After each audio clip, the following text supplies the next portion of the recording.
Maxicom, the MK808Z, MK808Z. So, to do diagnostics, our OBD2, or excuse me, check engine light for your OBD2s.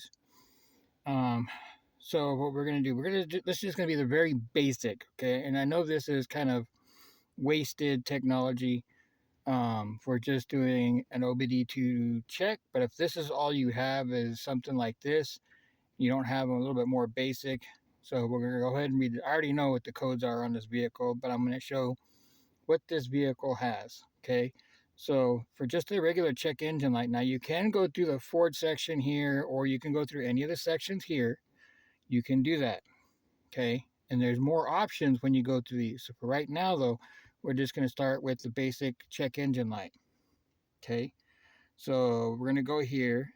It's going to load this. It's going to ask which one. I know my battery's a little bit low. I need to get it charged. It's been sitting for several days, and I got a lot of stuff plugged in, cameras and what have you, dash cam and phone chargers and all that. But anyhow, okay. So you're going to get this screen. Now on the previous screen, I don't know if you saw, but it did say that there was codes present, and it had like a list of stuff. So you can see that there's things there. Now, this is some of your basic tests that you have here. You have individual component tests, vehicle status. So right now, since we're just doing check engine light, we're going to go here to your DTC. Okay, this is going to bring this up here. Now it's going to show what the current is. We got current cylinder 1, cylinder 4 misfire detected, and we've got a lean bank 1. Of course, it's going to be running lean if we got a cylinder that's also not firing. Those can be together, and I already know that this has to do with the intake manifold. The engine was overheated on this one. So this is how you would read codes. If you hit read codes again, what it's going to do is rescan for anything that's current. This is what was in the system. If you hit rescan, it's going to show anything else that's active. Okay, and then you have erase codes here, which will clear the codes. I don't want to clear the codes just yet because we're going to do some more stuff with this. Okay, now we can go in here into component test. And this one, of course, is not supported because this is a 97. That's why. But component test, if you go in on other vehicles, then you can go through and do independent, like interior, exterior. You can do transmission. You can do different stuff. Okay. I am readiness. This is going to just tell you basically what's being monitored. Okay. Just like any other scanner. Live data, I'm sure you can figure that out. Obviously, you can figure out O2 sensor, vehicle status.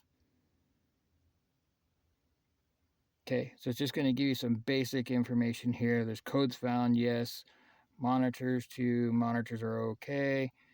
And of course, if you go through and I believe if you click on these, nope, this one doesn't support it. Some vehicles you can click on these and it'll actually bring up what the codes are or what each one is. Okay, so now we're going to go to onboard monitor.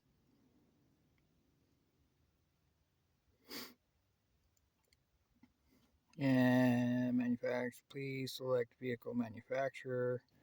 So in this case, it's Ford. And okay, so then this is going to go through and give you the values. Of course, these right now, the vehicle is not running. So you're going to see some of the stuff either not on there or it's going to be failed because the engine is not running at the moment. Okay, but this will give you some of this information here so you can go through and take a look.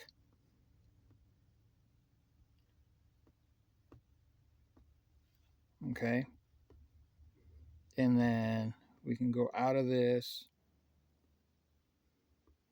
and out of it again. Then we can go in here and you can see what, if we go through just the Ford. Now I know it doesn't auto select the VIN on this one. 97, not all Fords was the VIN able to be decoded. It was after 2001, I think, or 2000 when Ford started, where you could decode the VIN.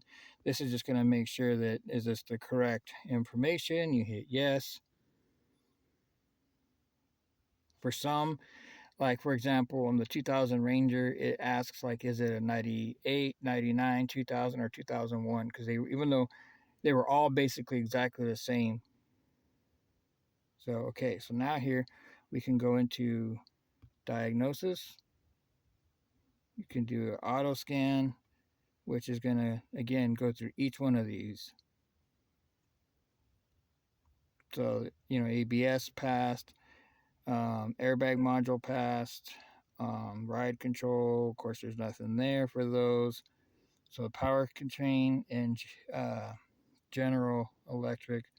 So, the powertrain is going to have 4. Okay, so we can go in here and read what those 4 are. So, you select the arrow, and it's going to tell you what those 4 codes are. Now, it's going to bring this, so you hit read codes. Now, there's the different options you can do with the engine running, not, or you can retrieve the continuous memory. So what's in memory right now, now if you do the others, which I'll show you in a minute, it rescans the whole system. So it's going to show you what's there, but it'll rescan and see if there's anything that comes up and fails. So right now, system 2 lean, cylinder 1, cylinder 4, and the P1000. P1000 is because this vehicle has not been driven for at least 10 miles before reading this. Okay. So that's just a generic, all Fords have that. So we can go ahead and do this one, which I will show you.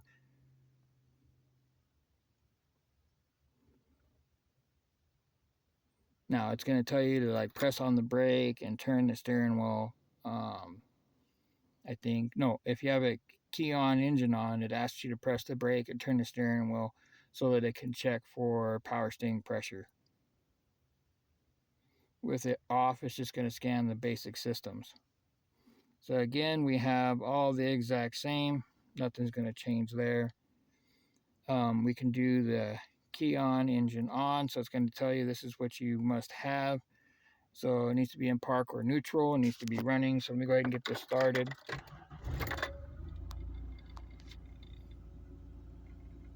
Okay, we're in park. You do have to have the e-brake on because it does check for that. All right. Press and release the brake pedal. Turn steering wheel half of a turn. And then release. Cycle the overdrive. Okay, which I did.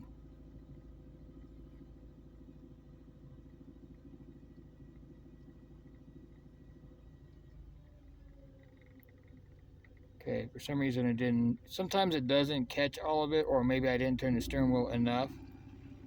Okay, so we'll go ahead and press the brake pedal and release. Return the steering wheel half of a turn. I did. Release. Cycle. Overdrive. Okay. For some reason it's not picking something up.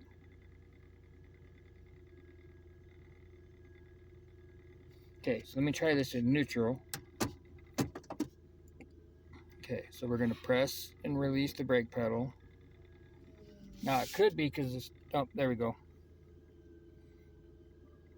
Check of all systems is not complete. Yes, because it needs to be driven at least 10 miles. Coolant temperature is out of range. Yes, because it just started. Not warm enough. Yes, I know, I just started it. Too lean, and then there's the misfires. Check of all systems not complete since mass memory cleared. It's basically the exact same thing. Okay, so we'll go ahead and go back. We'll go back, and then you can hit erase codes. You can do ECU information, and we can go into active tests.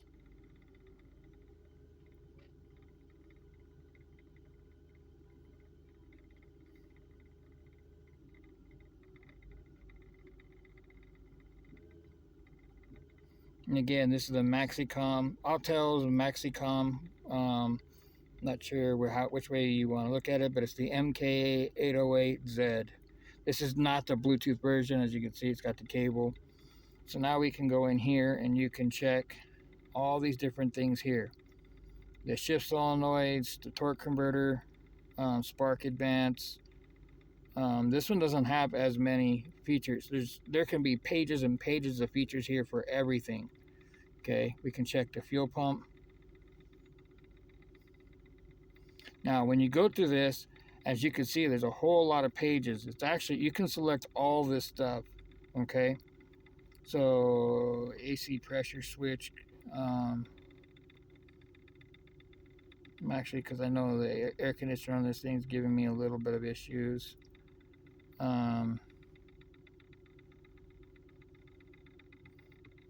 Cylinder 1, cylinder 4. Wait, go back. Desired idle speed.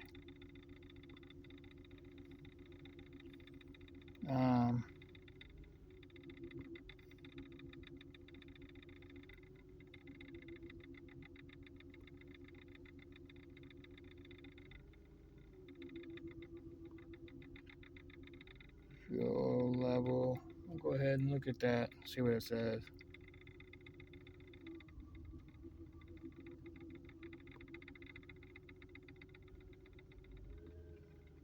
I don't need to worry about that.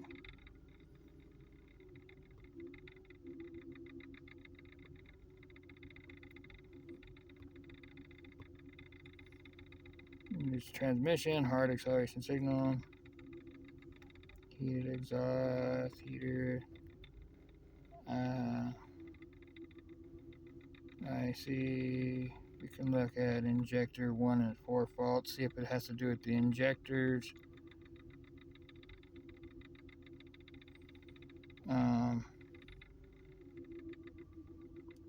You can look at mass airflow.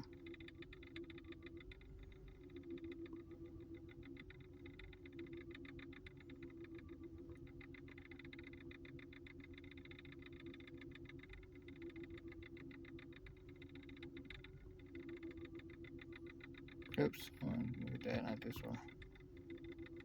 What's nice is that you can actually check all of these.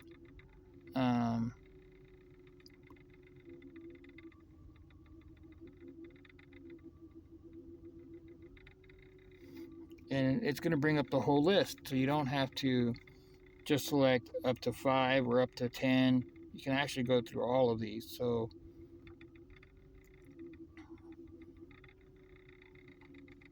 you turn the compressed AC on. Okay, so it shows on. Yep, we got cylinder 1 really misfiring. Number 4 only a few. About 800 RPM. I show 1,000. Oh yeah, okay, so it's about there. Fuel level about 6%. I don't know about that. Should be at least 15% or 25%. No fault on the injectors, so it had nothing to do with the injectors.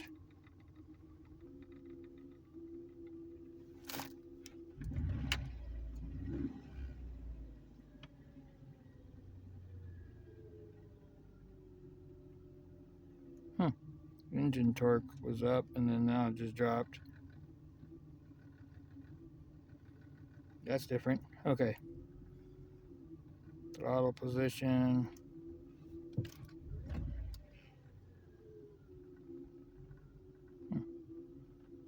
No fault. Turbine shaft speed. Sitting right around the 800, which is close to the engine RPM. The AC pressure switch is on and okay. Alright, well I gotta look at that because I know there's an issue with the AC. So I gotta figure out what's going on with that. Alright, so you can see basically, oh, and you can, so for example, let's see, where's the fuel pump?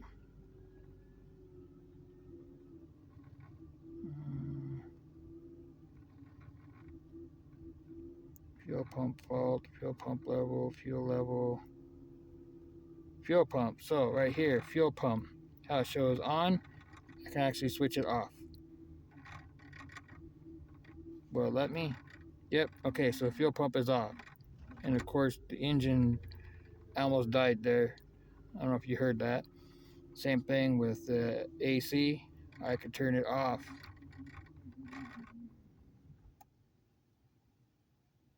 Okay. Oh, fuel pump. Because I still commanded off.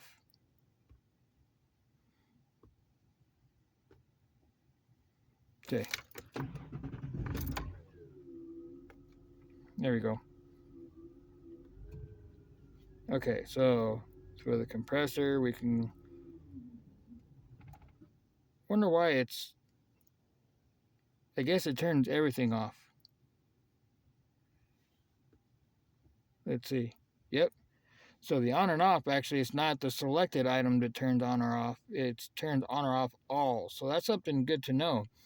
Okay, so whatever you put on this list, you need to make sure that you don't affect anything else that you're trying to work with. Like if you're trying to figure out the AC, you don't want to turn off the fuel pump like I'm doing right now. So that is something to know on this, that you, whatever you're working on, only select that, not the whole list of things.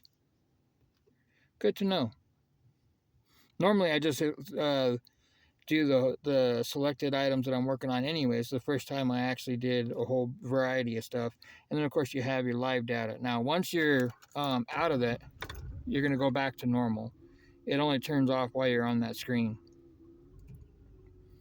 Okay. And then again, this is, you're back here, which is going to show this stuff. Yes, I want to exit. You can go to control unit, and it's going to give you these items here. Okay.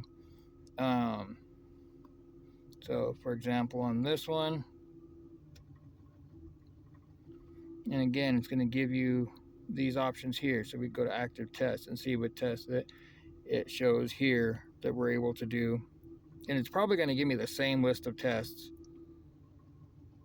This vehicle is very generic. I mean, it's 97. It really didn't have, yeah. So see, we're back here.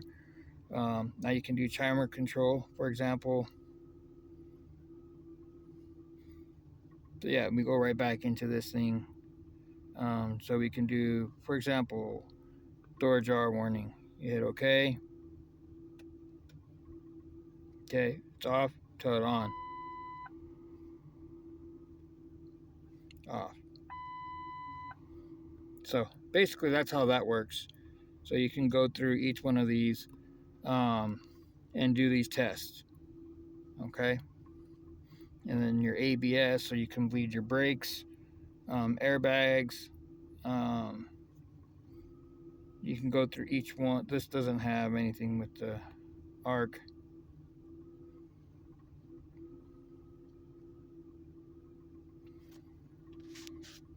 Again, so we can go through here, fuel pump, gear commanded, solenoid, this is for the transmission. So your basic. So this is the basic what you can do with this. Hot functions.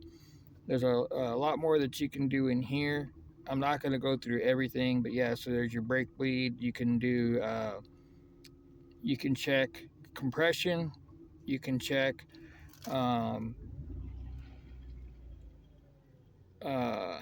With the power balance.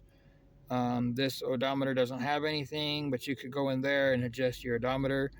If you have microchip keys, you can do that. Suspension, air ride, you can adjust the air ride, throttle control, and if you have the oil light, you can do an oil light reset, which this doesn't have. And then for service, again, basically a lot of stuff that this doesn't have. Again, when you'd go through each one of these: powertrain, electrical, chassis, body.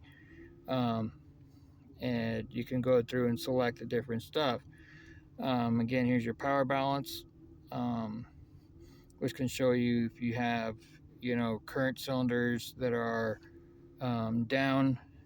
Obviously, 1 and 4 on this thing are going to be horrible, so you should see them. Yeah, cylinder 1's way down. What's weird is 4 is not showing down a whole lot. 2 is actually showing more than 4, um, which is kind of surprising, actually. I'm kind of really surprised to see 2 below 4 when 4's got a lot of misfires. Um, but I'm not, number 1's obviously down. Yeah, I knew that. So, and then of course you can clear this so that, like, right here, this is idle. And so you can see 1 is really down on idle and 6 is pretty much down as well. Okay. Now I rev this up. Now the problem is when you rev it, it's going to be like off the chart. And so it's going to be kind of monkeyed up again. And in some cases, this will actually go way up when you hit the RPM versus when it's down at idle. So you can hit clear and see, and as you can see, cylinder 1, it cleared up a lot when I increased the RPM. And so it's 2 and 6 that are actually on the lower side. Then, of course, when I let off the throttle, you're going to see this come down. And of course, it shows your RPMs as well. It's going to show your battery voltage. This alternator, for some reason, the computer only commands 13.8. I need to figure out if anybody knows a way on Ford to bypass the ECU controlling the voltage. I know there's a way that you can do it using resistors and some diodes, so you can get that value changed. Um, I'm just wondering if somebody knows an exact way of getting it so I can get it to the 14.4, 14.8 volts. I mean, it has enough current, it's just the voltage isn't real high.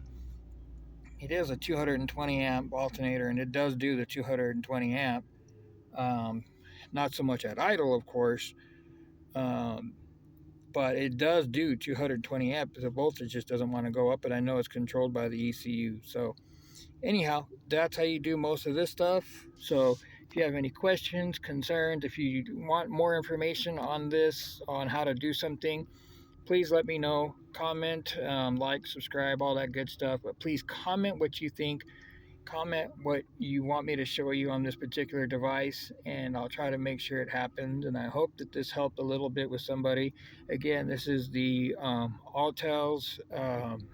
This is the Maxicom MK808Z. So, yeah, the MK808Z.